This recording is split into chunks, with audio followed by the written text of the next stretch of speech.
Hello friends, நம்ம இன்றைக்கி என்ன வீடியோ பார்க்க போகிறோன்னா ஆடி கும்மாயம் எப்படி செய்யறதுன்ட்டு தான் இந்த வீடியோவில் பார்க்க போகிறோம்.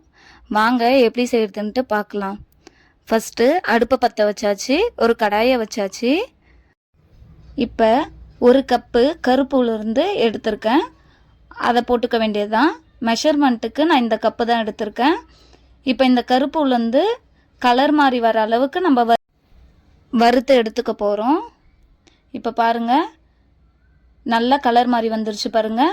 இப்போ இந்த உளுந்து எடுத்து ஓரமாக வச்சுக்க வேண்டியதுதான்.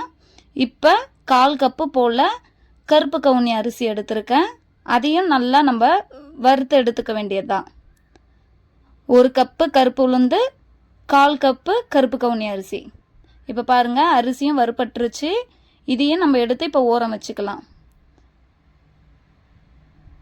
அடுத்தது அதே 1/4 கப்பு பாசிப்பருப்பையும் சேர்த்துக்க போகிறோம். இப்போ இதையும் வறுபடுற அளவுக்கு நம்ம வறுத்து எடுத்துக்க போகிறோம். இப்போ பாருங்கள், கலர் மாறிடுச்சு. இதையும் நம்ம எடுத்து ஓரம் வச்சுக்க வேண்டியது தான். இப்போ நம்ம 1 கப்பு உளுந்து எடுத்தோம்ல, அதே கப்பில் 1 கப்பு வெல்லம் போட்டு நம்ம கரைச்சி எடுத்துக்க போகிறோம். பாகுபதம் தேவையில்லை, நமக்கு வெல்லம் கரைஞ்சா போதும். இப்போ கரைஞ்சிடுச்சு, அடுப்பு ஆஃப் பண்ணிட்டு ஓரம் எடுத்தாச்சு.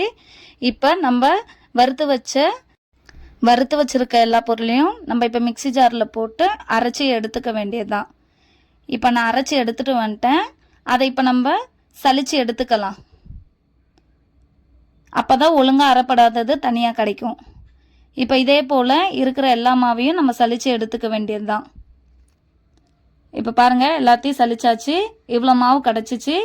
இதில் நான் 1 கப்பு போல் மாவு எடுத்துட்டு மிச்சம் எல்லா மாவையும் நம்ம ஸ்டோர் பண்ணி வச்சுக்கலாம். இப்போ இந்த 1 கப்பு மாவுக்கு 1 கப்பு போல் பச்சை தண்ணி ஊற்றிக்க வேண்டிதான். வெள்ளை தண்ணியை நம்ம ஆட் பண்ணிக்கலாம். 1 கப்பு 1 கப்பு வெள்ளத்துக்கு 1/2 கப்பு தண்ணி ஊற்றி நம்ம கரைச்சி எடுத்துக்க வேண்டியதுதான். ஃபில்ட்ரு பண்ணி எடுத்தாச்சு. இப்போ அந்த தண்ணியை அதில் ஊற்றிட்டு ஒரு 1/2 ஸ்பூன் போல் நெய் போட்டிருக்கேன்.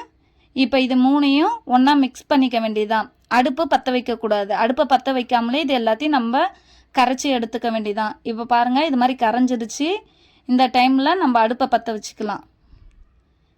இப்போ அடுப்பை பற்ற வச்சாச்சு. இப்போ நம்ம கைவிடாமல் கிளறிட்டே இருக்கணும், இல்லைன்னா அடி பிடிக்கும். இப்போ பாருங்கள், கைவிடாமல் கிளறிட்டே இருக்கிறேன். நமக்கு இப்போ கட்டியாக ஸ்டார்ட் ஆகும். பாருங்கள், எவ்வளோ திக்காக ஸ்டார்ட் ஆகிடுச்சு. இதை நம்ம விடாமல் மிக்ஸ் பண்ணிகிட்டே இருக்கணும். அப்பப்போ நமக்கு வேணும்னா நெய் விட்டுக்கலாம்.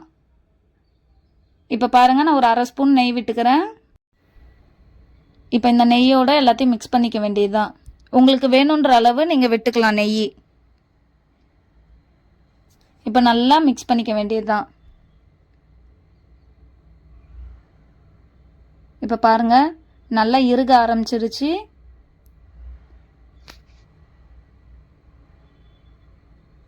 எப்படி ஆயிடுச்சு பாருங்கள். அவ்வளோதான். நம்ம இப்போ அடுப்பை ஆஃப் பண்ணிக்கலாம். ஆஃப் பண்ணியாச்சு. இப்போ இதை நம்ம ஒரு கிண்ணத்தில் மாற்றிக்கலாம்.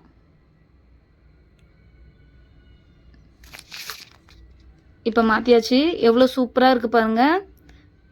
இப்போ பிளேட்டில் மாற்றிட்டு அதுலேயும் நம்ம நெய் விட்டுக்கலாம். ரொம்ப சூப்பராக ஹெல்த்தியான ஒரு ஸ்வீட் ரெடி. இதை கண்டிப்பாக செஞ்சு சாப்பிட்டு பாருங்கள். குழந்தைங்களுக்கும் செஞ்சு கொடுங்க. நல்ல டேஸ்ட்டாக ஹெல்த்தியாக இருக்கும். உங்களுக்கு இந்த வீடியோ பிடிச்சிருந்தா லைக் பண்ணுங்கள், ஷேர் பண்ணுங்கள், சப்ஸ்கிரைப் பண்ணுங்கள், கமெண்ட் பண்ணுங்கள். பாய்.